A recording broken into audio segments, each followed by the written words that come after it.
بھی اللہ کی بہت خوبصورت اور حسین تخلیق ہے، موتیوں سے بھی بڑھ کے قیمتی ہے، اور اللہ نے اس کو جو حسن دیا ہے وہ سب کے لیے نہیں ہے۔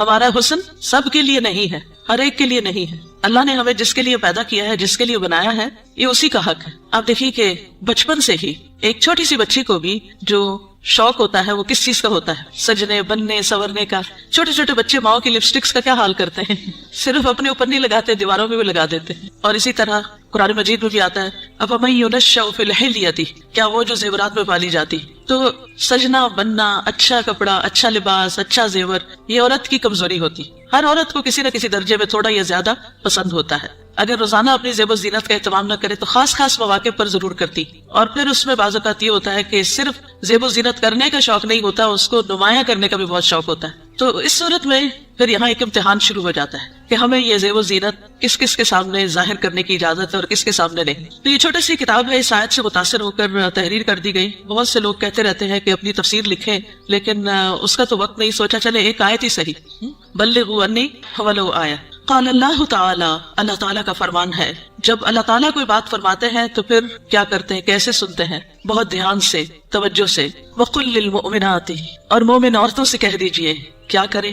اپنی نگاہیں نیچی رکھیں، یعنی اپنی نگاہوں کی حفاظت کریں، اور اپنی شرم گاہوں کی حفاظت کریں، اور اپنی زینت ظاہر نہ کریں، اپنی خوبصورتی نمایاں نہ کریں سوائے اس کے جو خود ظاہر ہو جائے، اور اپنے سینوں پر اپنی اوڑھنیاں ڈالے رکھیں، اور اپنی زینت ظاہر نہ کریں سوائے اپنے شوہروں کے، یا اپنے باپ کے، یا اپنے شوہروں کے باپ کے، یا اپنے بیٹوں کے، یا اپنے شوہروں کے بیٹوں کے، یا اپنے بھائیوں کے، یا اپنے بھائیوں کے بیٹوں کے، یا اپنی بہنوں کے بیٹوں کے، یا اپنی عورتوں کے، یا اپنے غلاموں کے، یا وہ زیر دست مرد جو کسی اور قسم کی رغبت نہ رکھتے ہوں، یا وہ بچے جو عورتوں کی پوشیدہ باتوں سے ابھی واقف نہ ہوئے ہوں، اور اپنے پاؤں زمین پر مار کر نہ چلیں کہ ان کی پوشیدہ زینت لوگوں کو معلوم ہو جائے۔ اور اے مومنو، تم سب مل کر اللہ سے توبہ کرو تاکہ تم کامیاب ہو جاؤ، یعنی اس حکم کی کہیں نہ کہیں جو خلاف ورزی ہوتی ہے اس پر توبہ کرو تاکہ کامیاب ہو سکو۔ اس سے پتہ یہ چلتا ہے کہ اگر اس حکم کی خلاف ورزی کی گئی تو کہیں ایسا نہ ہو کہ کامیابی مخدوش ہو جائے۔ تو ارشاد ہے وَقُلْ لِلْمُؤْمِنَاتِ، اور مومن عورتوں سے کہہ دیجئے۔ پیج 3،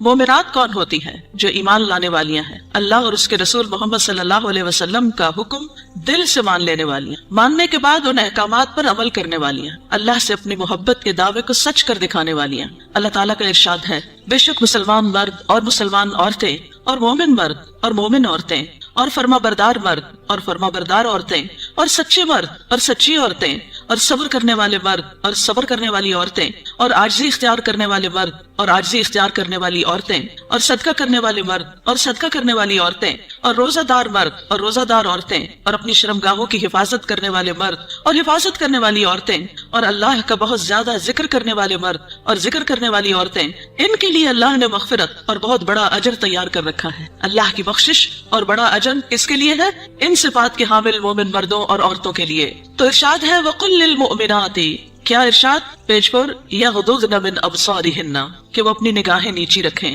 کیا مطلب ہے اس کا؟ کہ حرام چیزوں پر نگاہ نہ ڈالیں، نامحرم مردوں کو نگاہ بھر کے نہ دیکھیں، اچانک نظر پڑ جائے تو نظر پھیر لیں، شہوت کی نظر سے نہ دیکھیں، کسی مرد یا کسی عورت کا سطر نہ دیکھیں، یعنی جو حصے چھپا کے رکھنے کے قابل ہیں، فحش تصاویر اور فحش مناظر نہ دیکھیں، ادھر ادھر تاک جھانک نہ کریں۔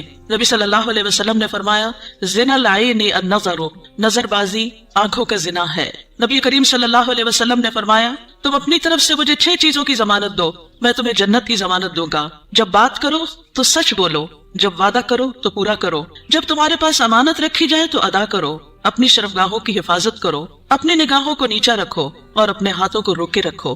تو یہ حکم ہے نگاہیں نیچی رکھنے کا۔ پھر آیت کے اگلے حصے میں فرمایا وَيَحْفَظْنَ فُرُوجَهُنَّ، اور وہ اپنی شرمگاہوں کی حفاظت کریں، یعنی جسم کے قابل سطر حصے چھپا کر رکھیں۔ باریک اور تنگ لباس خصوصاً چست پاجامے سطر ڈھانپنے کے تقاضے پورے نہیں کرتے۔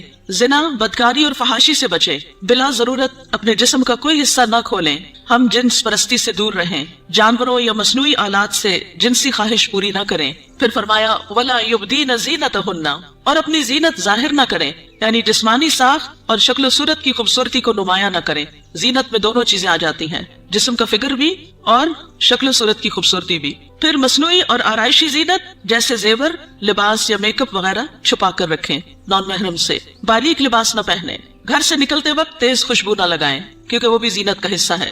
رسول اللہ صلی اللہ علیہ وسلم نے فرمایا 2 قسم کے لوگ جہنمی ہیں جنہیں میں نے نہیں دیکھا، وہ لوگ جن کے پاس بیلوں کی دموں کی طرح کے کوڑے ہوں گے جن سے وہ لوگوں کو مارتے ہوں گے، وہ عورتیں جو لباس پہن کر بھی بے لباس ہوں گی، مائل کرنے والیاں، مائل ہونے والیاں، گویا ان کے سر بختی اونٹ کے کوہان کی مانند ہو گئے، یعنی سر خاص طور پر اوپر، سروں کے اوپر مزید بالوں کا جوڑا بنا کے یا اونچے کر کے اس کو اٹھایا ہوا ہو، وہ جنت میں داخل نہ ہوگی اور نہ اس کی خوشبو پائے گی، حالانکہ اس کی خوشبو اتنی اور اتنی دور سے آتی ہوگی۔ یہ صحیح مسلم کی روایت ہے۔ پھر فرمایا الا ما ظہر منہا، سوائے اس کے جو اس میں سے ظاہر ہو جائے، وہ زینت جو خود بخود ظاہر ہو جائے، نہ کہ ظاہر کی جائے، مثلا چادر کا ہوا میں اڑ جانا اور زینت کا کھل جانا، وہ زینت جس کو چھپانا ممکن نہ ہو، جیسے چادر، گاؤن یا اسکارف وغیرہ۔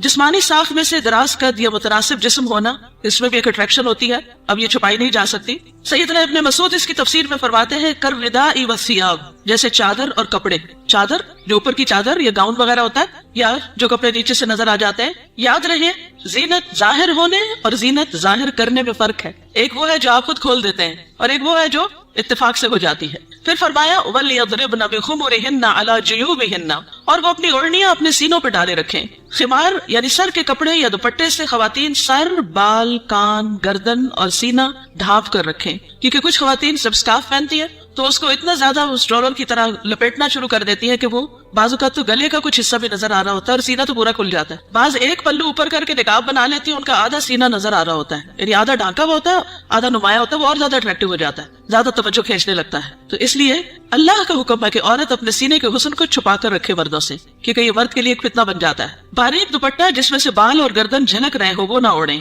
زمانے جاہلیت میں عورتیں پردے کا اہتمام نہیں کرتی تھی، بلکہ جب کوئی عورت مردوں کے پاس سے گزرتی تو اپنے سینے کو کھول کے گزرتی۔ بسا اوقات وہ اپنی گردن، بالوں کی مینڈیاں اور کانوں کی بالیاں تک ننگا کر لیتی تھی۔ کیا کیا؟ گردن، بالوں کی مینڈیاں اور کانوں کی بالیاں، ان کو نکال لیتی تھی۔ اب بھی آپ نے دیکھا ہوگا بعض اسکارف اس طرح پہنتے ہیں کہ کانوں کا زیور باہر لٹک رہا ہوتا ہے۔ لہٰذا اللہ تعالیٰ نے مومن عورتوں کو حکم دیا کہ وہ ایسے مواقع پر پردے کا اہتمام کریں۔ سیدہ عائشہ فرمایا کرتی تھی جب یہ آیت نازل ہوئی وَلْيَضْرِبْنَ بِخُمُرِهِنَّ عَلَى جُيُوبِهِنَّ، تو ان سب نے اپنے تہ بندوں کو کناروں سے پھاڑ کر ان کی اوڑھنیاں بنا لی، یعنی جو نیچے تہ بند ہوتا ہے نا، جو نیچے پہنتے ہیں شلوار کی طرح، تو انہوں نے کیا کیا کہ اور اگر کپڑا نہیں ملا سر کا اس طرح چادر بنانے والا تو انہوں نے انہیں کو ہی ذرا صحیح کر کے، یعنی اس کے کنارے وغیرہ کاٹ کے اس کو چادر کی شکل دے دی۔ پھر فرمایا وَلَا يُبْدِينَ زِينَتَهُنَّ إِلَّا، اور وہ اپنی زینت ظاہر نہ کرے مگر اپنے شوہروں کے لیے۔ آگے آ رہا ہے پسندیدہ اور مطلوب ہے کہ شوہر کے سامنے ہر طرح کی زینت کا اظہار کریں، سارا شوق یہاں پورا کریں، ٹھیک ہے؟ عورت اپنے شوہر کے سامنے حد درجہ اظہار زینت کر سکتی، جتنی کرنا چاہے کرے، جو کہ کسی دوسرے کے سامنے نہیں کر سکتے۔ یا اپنے باپوں کے لیے، باپوں میں کون کون آتا ہے؟ باپ، دادا، پردادا، نانا، پرنانا، اوپر تک آبا و اجداد جو بھی ہوں۔ رسول اللہ صلی اللہ علیہ وسلم نے ایک نیک عورت کے بارے میں فرمایا بہترین عورت وہ ہے کہ جب تم اسے دیکھو تو تمہیں خوش کر دے۔ تو شوہر کس طرح خوش ہوگا؟ جب آپ اچھے کپڑے پہنیں گے، اچھا لباس کے ساتھ اچھا زیب و زینت، زیور، میک اپ وغیرہ میں ہوں گے۔ لیکن بہت سی خواتین گھر میں کھانا پکاتے پکاتے کپڑوں میں اس قدر کھانے کی اسمیل آ جاتی ہے اور کچن میں پسینے سے برا حال ہو جاتا ہے، اور پھر جب شوہر گھر آتا ہے تو اسی حال میں استقبال کرتا ہے، اور پھر جب شوہر کو کھانا وغیرہ دے کے فارغ ہو کے جب اپنی سہیلی یا بازار جانا ہوتا ہے تو نہا دھو کے میک اپ وغیرہ کر کے نکل جاتی ہے، کیونکہ اب شوہر آ گیا گھر میں، وہ بچے سنبھالے گا، ہم ذرا آؤٹنگ پہ جائیں۔ تو یہ بالکل الٹ ہے اس حکم کے جو ہمیں دیا گیا۔ فرمایا بہترین عورت وہ ہے کہ جب تم اسے دیکھو تو تمہیں خوش کر دے، جب تم اسے کوئی حکم دو تو تمہاری اطاعت کرے، اور تمہاری غیر موجودگی میں اپنے نفس اور تمہارے مال کی حفاظت کرے۔ یا اپنے شوہروں کے باپ کے لیے، شوہر کا باپ جیسے سسر، شوہر کا نانا، شوہر کا دادا، شوہر کا پرنانا، شوہر کا پردادا، اوپر تک آبا و اجداد۔ یا اپنے بیٹوں کے لیے، بیٹوں میں بیٹے، پوتے، پڑپوتے، نواسے، پڑنواسے نیچے تک سب آ جاتے ہیں۔ یا اپنے شوہروں کے بیٹوں کے لیے، شوہر کے پوتے، شوہر کے نواسے نیچے تک، یعنی ستیلے بیٹے بھی، اس میں شوہر کے بیٹے اور ان کے آگے بچوں کے بچے بھی سب آ جاتے ہیں۔ یا اپنے بھائیوں کے لیے، سگے بھائی، ستیلے بھائی، رضائی بھائی، تینوں اس میں شامل ہیں۔ یا اپنے بھائیوں کے بیٹوں کے لیے، سگے بھائیوں کی اولاد، ستیلے بھائیوں کی اولاد، رضائی بھائیوں کی اولاد، یعنی بھتیجے، بھتیجوں کے بیٹے، پوتے وغیرہ۔ یا اپنی بہنوں کے بیٹوں کے لیے، سگی بہنوں کی اولاد، ستیلی بہنوں کی اولاد، رضائی بہنوں کی اولاد، یعنی بھانجے، بھانجوں کے بیٹے، پوتے وغیرہ۔ یا اپنی عورتوں کے لیے، قابل اعتماد اور باکردار عورتیں۔ نبی کریم صلی اللہ علیہ وسلم نے فرمایا لا تباشر المرأة المرأة، پہلی طاقت پیش ہے، ٹھیک کر لیجئے، لا تباشر المرأة المرأة فتنعتها لزوجها كأنه ينظر إليها کوئی عورت کسی عورت کے جسم کے ساتھ جسم نہ لگائے. بعض اوقات لوگ حق کر رہی ہوتی ہیں لڑکیاں ایک دوسرے کو تو اتنا زیادہ چپک جاتی ہیں ایک دوسرے سے, یہ بھی درست نہیں. اور پھر اس طرح بھی کہ وہ اپنے شوہر سے اس کا حلیہ بیان کرے, یعنی جس طرح وہ فیل کرے اس عورت کو پھر گھر جا کے اپنے میاں کو اس کی ساری تعریف کر کے بتائے کہ گویا وہ اسے دیکھ رہا ہے. یا تمہارے دائیں ہاتھ جن کے مالک ہوئے, لوڈیاں اور غلام مراد ہیں یہاں, لیکن جو گھریلو ملازمین ہیں یہ لوڈی غلام میں شامل نہیں ہوتے, ان سے احتیاط برتنی چاہیے. گھریلو مرد ملازمین کے ساتھ گفتگو میں محتاط رویہ اختیار کریں, جیسے ڈرائیور ہو, چوکیدار ہو, ان کے ساتھ بہت ہنس کے بات کرنے کی ضرورت نہیں. مذکورہ والا تمام رشتوں کے سامنے زینت کا اظہار کرتے ہوئے ان کے مقام اور احترام کو پیش رکھیں. جوان بچوں کے سامنے سینہ اور گریبان کھولنے میں احتیاط برتیں, یعنی ان میں سے جو بھائی جوان ہیں یا بیٹے جوان ہیں یا پوتے وغیرہ, تو ان کے سامنے اپنے سینے کو بہت نمایاں نہ کریں اور اسی طرح اپنے سطر کو چھپا کر رکھیں. سیدنا انس بیان کرتے ہیں کہ نبی کریم صلی اللہ علیہ وسلم فاطمہ رضی اللہ تعالی عنہا کے لیے غلام لائے جو آپ نے ان کو ہبہ کر دیا. انس رضی اللہ عنہ نے کہا کہ فاطمہ پر اس وقت ایسا کپڑا تھا جب وہ اسے اپنے سر پر اوڑھتی تو ان کے پاؤں تک نہ پہنچتا, جب وہ اسے اپنے پاؤں چھپاتی تو سر پر نہ رہتا. یاد رکھیے وہ پاؤں بھی چھپا رہی تھی. جبکہ نبی کریم صلی اللہ علیہ وسلم نے ان کی یہ الجھن دیکھی تو فرمایا بے شک تمہارے لیے کوئی حرج نہیں, تمہارے سامنے صرف تمہارے والد اور تمہارا غلام ہے. اس غلام کا نام عبداللہ بن مسعدہ تھا. یہ فزاری تھے, سخت سیاہ فام. سیدہ فاطمہ نے انہیں پرورش کر کے آزاد کر دیا تھا رضی اللہ تعالی عنہا. اب التابعین غیر اولی الاربۃ من الرجال, یا پیروی کرنے والے غیر حاجت مند مرد, یعنی یہ کون سے مرد ہیں جن سے پردے میں نرمی اختیار کی جا سکتی ہے؟ نکاح کی حاجت نہ رکھنے والا. بعض ہوتے ہیں نا بچپن سے خاندانوں کے ساتھ لگ جاتے ہیں اور وہ پوری زندگی ایک بچوں کی طرح ہی ساتھ ہوتے ہیں, اور پھر بڑھاپے کی عمر میں ان کا کوئی اور ٹھکانہ نہیں ہوتا, تو وہ یعنی کہ گھروں میں اگر ہوتے ہیں ان کو گھر کی جو لڑکیاں ہیں وہ اپنی بیٹیوں کی طرح ہی ہوتی ہیں, اور ویسے بھی انہیں شادی کا کوئی شوق نہیں ہوتا. عورتوں سے رغبت نہ رکھنے والا, بدھو قسم کا, بے وقوف بدھو جس میں شہوت نہ ہو, بالکل بوڑھا. بعض اوقات ایسے بچے ہوتے ہیں نا اسپیشل بچے کے جن کو کوئی مینٹلی ان کو کوئی سمجھ نہیں ہوتی, جنسی خواہشات سے آری, مخنث اور ہجڑے جن میں کوئی شہوت نہ ہو. یہ یاد رکھیے کیونکہ بعض ہجڑے جو ہیں ان کے اندر سب کچھ ڈیولپڈ ہوتا ہے. لیکن ان افراد کے سامنے زینت کا اظہار کرتے ہوئے بھی احتیاط کا دامن نہ چھوڑیں, پھر بھی محتاط رہیں. غیر اولی الاربہ سے مراد وہ بے خبر ہے جس میں شہوت نہ ہو, یہ سیدنا ابن عباس کا قول ہے. اب الطفل الذین لم یظہروا علی عورات النساء, یا وہ بچے جو عورتوں کی چھپی ہوئی باتوں سے ابھی واقف نہیں ہوئے. نابالغ بچے جن کا جنسی شعور بیدار نہ ہوا ہو, جو کم عمری کی وجہ سے عورتوں کے حالات اور مخصوص اوصاف سے واقف نہ ہوں, جن کو کوئی سمجھ نہ ہو پیریڈز کیا ہوتے ہیں, اور یعنی ابھی ان کی عورتوں سے متعلق جو خاص باتیں ان کو سمجھ نہ ہو. ابن کثیر کہتے ہیں جب بچہ بالغ ہو یا بلوغت کے قریب ہو اور ان چیزوں کو جانتا پہچانتا ہو, بدصورت اور خوبصورت عورت میں تمیز کر سکتا ہو. جس دن بچہ کہ نا ماما وہ بہت خوبصورت ہے تو اسے عورتوں کے پاس نہ آنے دیا جائے. یہ ابن کثیر کی تفسیر ہے. کسی خاص عمر کی یہاں قید نہیں, بچے کی سمجھ کے مطابق احتیاط سے کام لیتے ہوئے زینت کا اظہار کریں. لیکن افسوس ہوتا ہے ان خواتین پر جو اچھے بھلے جوان لڑکوں کو گلے لگا لیتی ہیں, یا ان کے سر پہ ہاتھ پھیرنے لگتی ہیں, یا ہاتھ ملانا شروع کر دیتی ہیں. یہ بھی اس حکم کے منافی ہے, چاہے بچپن سے اس بچے کو آپ نے پالا ہی کیوں نہ ہو. وَلَا يَضْرِبْنَ بِأَرْجُلِهِنَّ لِيُعْلَمَ مَا يُخْفِينَ مِنْ زِينَتِهِنَّ, اور وہ اپنے پاؤں مارتی ہوئی نہ چلیں کہ جو وہ اپنی زینت میں سے چھپاتی ہیں اس کو جان لیا جائے. یعنی مردوں کو متوجہ کرنے والی چال نہ چلیں, یعنی چلتے ہوئے بھی ایک وقار کا خیال رکھیں. جھنکار والی پازیب نہ پہنے, یعنی پاؤں کا زیور ایسا کہ جو چن چن کرے اور بازار میں دوسروں کو متوجہ کرے وہ نہیں پہنے, باہر گھر میں پہن سکتے ہیں. آواز پیدا کرنے والا جوتا استعمال نہ کریں, یعنی جیسے بہت ہائی ہیل پہن کے پھر وہ ٹک ٹک ٹک سے سب متوجہ ہو جاتے ہیں, اس سے بھی بچیں. تیز خوشبو استعمال نہ کریں. ابن کثیر کہتے ہیں اس ممانعت میں ہر وہ چھپی ہوئی زینت داخل ہے جو حرکت کرنے سے ظاہر ہو جائے. اسی ضمن میں عورت کو خوشبو لگا کر باہر نکلنے سے بھی منع کیا گیا ہے کہ لوگ اس کی خوشبو محسوس کریں. زمانہ جاہلیت میں رواج تھا کہ عورت جب راستے میں چلتی اور اس نے پاؤں میں پازیب پہنی ہوتی جس کی آواز سنائی نہ دیتی تو وہ اپنے پاؤں زمین پر اس طرح مارتی جس سے مردوں کو پازیب کی جھنکار سنائی دیتی. تو اللہ تعالیٰ نے مومن عورتوں کو ایسا کرنے سے منع کر دیا.